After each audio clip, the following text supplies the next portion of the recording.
वाराणसी पहुंची सिराथू की विधायक पल्लवी पटेल ने मीडिया से बातचीत के दौरान कहा कि हम इंडिया गठबंधन का हिस्सा हैं और जिस तरह से कांग्रेस ने इंडिया अलायंस को बनाया है, अभी सीटों की चर्चा के लिए निमंत्रण नहीं मिला है। भारत जोड़ो यात्रा में कांग्रेस की तरफ से निमंत्रण मिला था।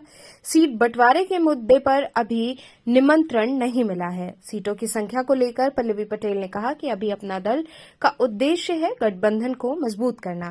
वहीं मिर्जापुर से चुनाव लड़ने के सवाल पर पल्लवी पटेल ने कहा कि अपना दल के हिस्से में जो भी सीट आएगी उसमें पार्टी डिसाइड करेगी कि कौन कहां से चुनाव लड़ेगा।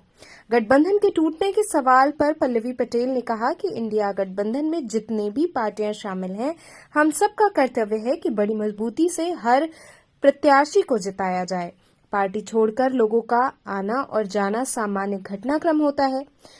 एनडीए गठबंधन के 80 सीट जीतने के दावे पर पल्लवी पटेल ने कहा कि हमें कोई आश्चर्य नहीं होगा कि एनडीए 80 में से 82 सीटें जीतने की ताल ठोके। मैम, जिस तरह से लोकसभा चुनाव की घोषणा हो गई है, इसको लेकर के आप में और जो इंडिया गठबंधन की जो क्या समझौता हुआ है, कितनी सीटें आपको पहले मिली? देखिए, हम इंडिया अलायंस का हिस्सा हैं और कांग्रेस ने जिस प्रकार से इंडिया अलायंस को बनाया है, अभी सीटों की चर्चा के लिए हमें निमंत्रण नहीं मिला है। भारत जोड़ो यात्रा जो थी उसके समापन में हमको कांग्रेस की तरफ से निमंत्रण मिला है, लेकिन अभी सीट बंटवारे के मुद्दे पर अभी हमें निमंत्रण नहीं मिला है। तो क्या लगता है कितनी सीट आप लोग मांग कर रहे हैं इंडिया गठबंधन? नहीं, हमारा उद्देश्य, हमारी पार्टी का, अपना दल का उद्देश्य है इस गठबंधन को मजबूती देना, और सीटों की संख्या ये हमारे लिए कभी भी अहम नहीं रही। अच्छा, आपके भी चुनाव लड़ने की चर्चा है लोकसभा के लिए, तो कहाँ से आप ताल ठोकेंगे? चर्चा ऐसी है कि आप मिर्ज़ापुर से भी ताल ठोक सकती हैं।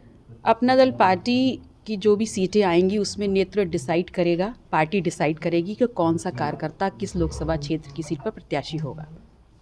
मैम, बात अगर करें इंडिया गठबंधन की, तो गठबंधन की बांधें धीरे धीरे टूटती नजर आ रही हैं। अभी हाल ही में बनारस के ही पूर्व सांसद रहे राजेश मिश्रा कांग्रेस छोड़ करके भाजपा में गए। उनके जाने के बाद से लगातार कई सारे नेता छोड़ करके कांग्रेस का साथ जा रहे हैं। तो ऐसे में नहीं लगता है कि आगामी जो लोकसभा चुनाव है उस पर असर दिखाई पड़ेगा? देखिए, जो इंडिया गठबंधन में हम जितनी भी पार्टियां शामिल हैं, सबका उद्देश्य है बड़ी मजबूती से इंडिया गठबंधन को हर छोर पर मजबूती देते अपने प्रत्याशियों को जिताना। और जहां तक ये चुनाव का माहौल है, लोगों का आना और जाना ये सामान्य घटनाक्रम होता है। हम जितने भी लोग मौजूद हैं, संख्या कम हो या ज़्यादा हो, हम सभी का उद्देश्य है अपने गठबंधन को मजबूती देना और अधिक से अधिक अपने प्रत्याशियों को जिता करके उच्च सदन में पहुँचाना। होली से पहले 4% डीए बढ़ा देना और किसानों के सरचार्ज माफ कर देना, इस तरीके के जो भी स्कीम भाजपा लेकर के आ रही है, क्या लगता है कि इससे कहीं ना कहीं प्रभाव पड़ेगा? किसान जो नाराज थे भाजपा से, वो भाजपा की तरफ रुख करेंगे? देखिए, चुनाव से पहले तमाम सौगातें जो जनता के बीच में उजागर की जाती हैं, वो सभी चुनाव से जोड़ करके देखी जाती हैं। लेकिन मुझे ऐसा लगता है कि विपक्ष हो या सत्ता पक्ष, जिन मुद्दों के आधार पर चुनाव में उतरता है, जनता उससे अपने आप को कनेक्ट करती है और उस आधार पर वोट देती है।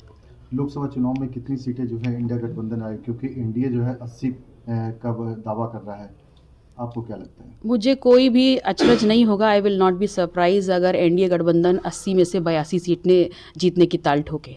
हालांकि हम विपक्ष में हैं तो हम ये ज़रूर कहेंगे, हम मजबूती से हर सीट को लड़ेंगे और जितनी भी सीटें हम मजबूती से लड़ करके जनता को अपने पक्ष में कर पाएंगे, वहाँ हमें सफलता भी हासिल होगी। कैसे करेंगे? बंगाल में जो है कहा जाए ममता बनर्जी अलग चुनाव लड़ रही है, यहाँ से मायावती ने भी अलग लड़ने का ऐलान कर दिया है, तो ऐसे में इंडिया का गठबंधन कैसे सीट जीत पाएगा? देखिए, हम उत्तर प्रदेश की बात कर लें, इंडिया अलायंस यहाँ पर बहुत मजबूत है। यहाँ पर जिस प्रकार से हम लोग के बीच में बातें चल रही, चर्चाएं चल रही हैं, कॉमन मिनिमम प्रोग्राम हम तैयार कर रहे हैं, निसंदेह उत्तर प्रदेश में हम बहुत बेहतर स्थिति में रहेंगे। अभी सीटों की भी घोषणा नहीं हो पाई है, प्रत्याशी भी तय नहीं की। नहीं, सीटों का बंटवारा हो गया है काफ़ी हद तक कांग्रेस और समाजवादी पार्टी के बीच में। जब हमको बुलाया जाएगा, हमारी भी निर्धारित की जाएंगी, उसके अनुसार प्रत्याशी भी डिक्लेयर होंगे। क्या अनुमान है, कितने डिमांड रहेगी? मैं तो इंडिया अलायंस में जो भी रहे, हमारा मूल मंत्र सिर्फ इतना है कि हम ज़्यादा से ज़्यादा ताकत देने का काम करें। मीडिया पर प्रचार करेंगे आप? बिल्कुल, अगर मुझे ये मौका दिया जाएगा, जिम्मेदारी दी जाएगी, तो क्यों नहीं प्रचार करेंगे, बिल्कुल करेंगे। बाबा रामदेव जैसे हस्ती आकर के मंच पर, मीडिया के मंच पर बीजेपी का प्रचार करते हैं, तो क्या लगता है कि इससे कोई फर्क पड़ेगा? मुझे फ़र्क इस बात से पड़ता है कि हम किन मुद्दों को लेकर के इंडिया अलायंस को मजबूत करेंगे।